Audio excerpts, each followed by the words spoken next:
வணக்கம் நேயர்களே, இன்னைக்கு நாம வரகரிசியில பிரியாணி செய்ய போறோம். 2 டம்ளர் அரிசி எடுத்திருக்கேன். கழுவி மட்டும் வச்சுக்கிட்டா போதும், ஊற வைக்க வேண்டாம். தயிர் 1/2 கப் எடுத்திருக்கேன். பெரிய வெங்காயம் நல்லா பொடியா நறுக்குனது ஒரு 2 வெங்காயம், தக்காளி 2 தக்காளி, புதினா, கொத்தமல்லி, பச்சை மிளகா 2 to 3 போட்டுக்கலாம். இப்போ இந்த பேஸ்ட் ரொம்ப முக்கியம். எப்பவுமே தாளிக்கும் போது டைரக்டா நம்ம வந்து அந்த பட்டை லவங்கத்தை போடுவோம். நான் வந்து இஞ்சி பூண்டோடே போட்டு பட்டை லவங்கம் ஏலக்காய் பிரியாணி இலை சோம்பு எல்லாமே போட்டு ஒரு பேஸ்ட்டாக அரைச்சி எடுத்துக்கிட்டேன்.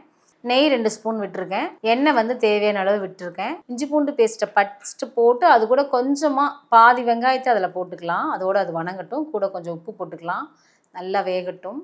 3/4 நல்லா வெந்ததுக்கு அப்புறமா நாம் வந்துட்டு மிச்சம் இருக்கிற வெங்காயத்தை போட்டுக்கலாம். இது பாருங்கள், எண்ணெய் நல்லா பிரிஞ்சு வந்துருச்சு. இப்போ வந்து நாம் மிச்ச வெங்காயத்தை போடலாம். வெங்காயம், புதினா, கொத்தமல்லி, பச்சை மிளகாய் எல்லாத்தையும் ஒன்றா போட்டு நம்ம நல்லா பச்சை வாடை போகிற அளவுக்கு கிண்டிடலாம். தக்காளி போட்டு தக்காளியில் நல்லா வணங்கட்டும்னு வணங்க விட்டுட்டு தேவையான அளவு உப்பு போட்டுட்டு நான் வந்து வெறும் மிளகாத்தூள் மட்டும் 1/2 ஸ்பூன் போட்டிருக்கேன். மற்றபடி வேறு எந்த பொடியும் தேவையில்லைங்க. நல்லா பச்சை வாடை போகிற அளவுக்கு நம்ம கிண்டணுங்க. அதுக்கப்புறம் தயிர் விட்டுக்கலாம். நான் ஒரு 1/2 ஸ்பூன் மிளகாத்தூள் போட்டிருக்கேன். எலுமிச்சம்பழம் விட்டுக்கலாம். அரைப்பழம் போதும் எலுமிச்சம்பழச்சாறு. அவ்வளோதான். நான் தேவையான அளவு, அதாவது 1 டம்ளருக்கு நான் 1.5 டம்ளர் தண்ணி விட்டுருக்கேன். ஏன்னா அது வந்து குழஞ்சிரும் அதுக்கு மேலே விட்டோம்னா.